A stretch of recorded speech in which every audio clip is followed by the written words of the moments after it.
எப்போவுமே ஒரே மாதிரி சிக்கன் கிரேவி செஞ்சு போர் அடிச்சிருச்சா, அப்போ உடனே இந்த ஹரியாலி சிக்கன் கிரேவி ட்ரை பண்ணி பாருங்கள். ரொம்பவே டேஸ்டியாக டிஃப்ரெண்ட்டாக இருக்கும். அண்ட் உங்களுக்கும் என்ன மாதிரி புதினா ஃப்ளேவர் பிடிக்கும்னா இந்த சிக்கன் கிரேவி கண்டிப்பாக உங்களுக்கு பிடிக்குங்க. இது செய்யறதுக்கு ஒரு மிக்ஸி ஜாரில் கை நிறைய புதினா, கை நிறைய கொத்தமல்லி எடுத்துக்கோங்க.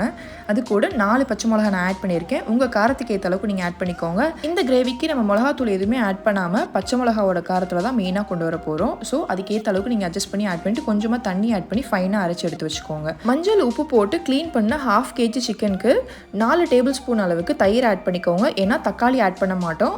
தயிரோட புளிப்பு தான் நம்மளுக்கு வரப்போகுது. ஸோ அதுக்கேற்ற அளவுக்கு நான் எக்ஸ்ட்ரா ஆட் பண்ணியிருக்கேன். அரைச்சி வச்சிருந்த புதினா கொத்தமல்லி பேஸ்ட்டு, தேவையான அளவுக்கு உப்பு, 1 டேபிள் ஸ்பூன் அளவுக்கு இஞ்சி பூண்டு பேஸ்ட்டையும் சேர்த்துட்டு நல்லா எல்லா பக்கமும் கோட் ஆகிற மாதிரி மிக்ஸ் பண்ணிவிட்டு 1 hour நல்லா மேரினேஷனில் வச்சுருங்க. ஒரு கடாயில் ஒரு 3 டேபிள் ஸ்பூன் அளவுக்கு எண்ணெய் ஆட் பண்ணிவிட்டு எண்ணெய் காஞ்சதுக்கு அப்புறமா ஒரு சின்ன சைஸ் பட்டை, கட் பண்ணி வச்சிருக்கிற 10-15 சின்ன வெங்காயம், இந்த கிரேவிக்கு தேவையான அளவுக்கு உப்பையும் ஆட் பண்ணிவிட்டு நல்லா வதக்கி விடுங்க.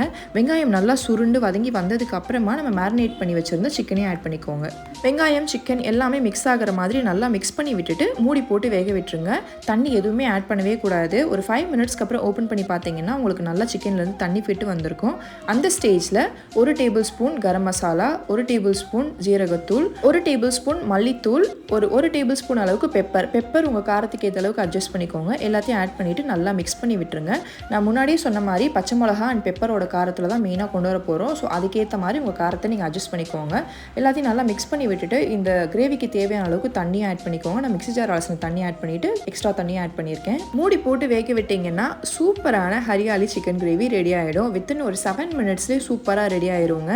இது புலாவ், பிரியாணி, சப்பாத்தி, பரோட்டாக்கெலாம் வேறு லெவல் டேஸ்ட்டாக இருக்கும். புதினா கொத்தமல்லி உடம்புக்கு ரொம்பவே நல்லதுங்க. அதை சாப்பிடாத ஆட்களுக்குலாம் இந்த மாதிரி நான்வெஜ்ஜில் செஞ்சு கொடுத்துட்டிங்கன்னா கண்டிப்பாக சாப்பிடுவாங்க. டேஸ்ட்டுமே டிஃப்ரெண்ட்டாக இருக்கும். செய்யறதுமே ரொம்ப ஈஸி தாங்க. கண்டிப்பாக ட்ரை பண்ணி பார்த்துட்டு எப்படி இருக்குன்னு சொல்லுங்கள். பாய்.